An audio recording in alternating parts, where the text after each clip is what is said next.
সেই ব্যানারে যারা জয়ী হয়েছে আমি আবারও ব্যক্তিগতভাবে তাদেরকে অভিনন্দন জানাই।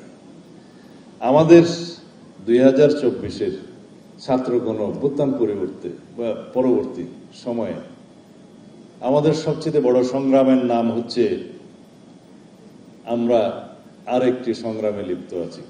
সেই সংগ্রাম হচ্ছে বাংলাদেশের নতুন যাত্রায় রাজনৈতিক সংস্কৃতি পরিবর্তনের সংগ্রাম। আমাদের এই রাজনৈতিক সংস্কৃতি পরিবর্তনের সংগ্রাম চালু রাখতে হবে। নতুন রাজনৈতিক সংস্কৃতির ধারা প্রচলন করতে হবে। সেই সংস্কৃতি কি? গণতান্ত্রিক সংস্কৃতি, সহনশীলতার সংস্কৃতি, সহমর্মিতার সংস্কৃতি। এবং সহনশীলতা সহমর্মিতার মধ্য দিয়ে আমরা পরস্পর রাজনৈতিক দলসমূহের মধ্যে আমরা প্রতিযোগিতা করব, রাজনীতির চর্চা করব। যদি আমরা ফ্যাসিবাদের পুনরুত্থান না চাই, ব্যক্তি স্বৈরতান্ত্রিক পদ্ধতি অথবা দলীয় স্বৈরতান্ত্রিক পদ্ধতির উত্থান না চাই, সংসদীয় একনায়কতন্ত্র না চাই এবং একদলীয় রাষ্ট্র ব্যবস্থা কামনা না করি, তাহলে আমাদেরকে নতুন গণতান্ত্রিক রাজনৈতিক সংস্কৃতির ধারাবাহিকতা বজায় রাখতে হবে, চর্চা করতে হবে, লালন করতে হবে। এইভাবেই আমরা গণতান্ত্রিক রাজনৈতিক সংস্কৃতির চর্চার মধ্য দিয়ে আমরা বিগত দিনের ফ্যাসিবাদী অগণতান্ত্রিক রাজনৈতিক অপসংস্কৃতিকে বিলুপ্ত করতে পারবো, অপসারিত করতে পারবো। ভালো রাজনৈতিক স্থাপনার মধ্য দিয়ে আমরা অপরাজনীতির বিলুপ্তি ঘটাতে পারবো। সেই রাজনীতির চর্চা আমাদেরকে করতে হবে। রাজনীতিতে প্রতিযোগিতা থাকবে, প্রতিদ্বন্দ্বিতা থাকবে, কিন্তু দিন শেষে গণতান্ত্রিক পদ্ধতিতে আমরা সবাইকে অভিনন্দন জানাবো। এটাই আমাদের দিতে হবে। আমাদের এখানে অনেকে প্রশ্ন করেছে, এটা কি জাতীয় রাজনীতিতে কোনো প্রভাব রাখবে? আমি বলতে চাই, ডাকসু, রাকসু, চাকসু বিভিন্ন নির্বাচন আমার ছাত্র জমানা থেকেই আমরা তখন ভোট দিয়েছি, দেখেছি যাদেরকে নির্বাচিত করেছি। এটা 80-র দশকের কথা বলছি, 70-এর দশকের শেষের দিকের ছাত্র আমি। যারা ডাকসুতে নির্বাচিত হয়েছে তারা বৃহৎ কোনো রাজনীতির মূল দলের ছাত্র সংগঠন না হলে জাতীয় রাজনীতিতে তারা আসতেই পারে না। কারণ নাম নেব না, এখনো ডাকসুতে ভিপিজিএস হয়েছে, অনেক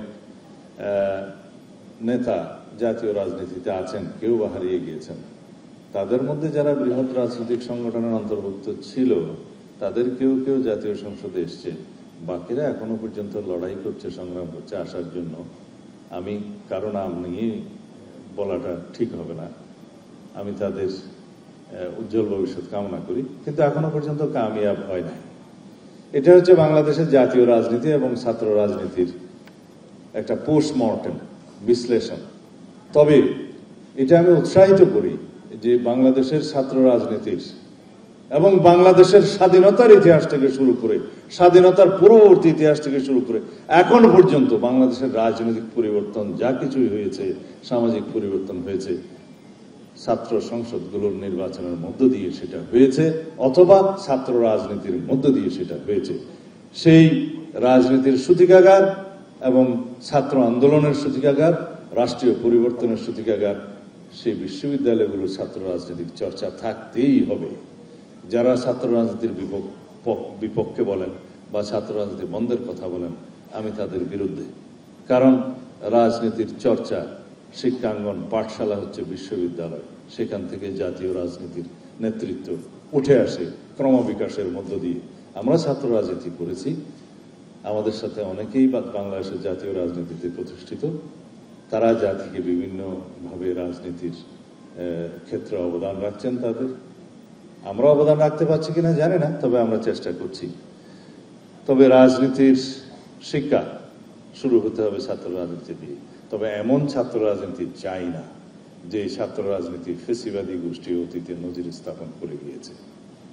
আমরা এমন ছাত্র রাজনীতি চাই যে ছাত্র রাজনীতির মূল সূত্র হবে বাংলাদেশে জবাবদিহিতামূলক, সাম্যভিত্তিক, সুশাসন এবং নৈতিকতার রাজনীতি প্রতিষ্ঠা করব।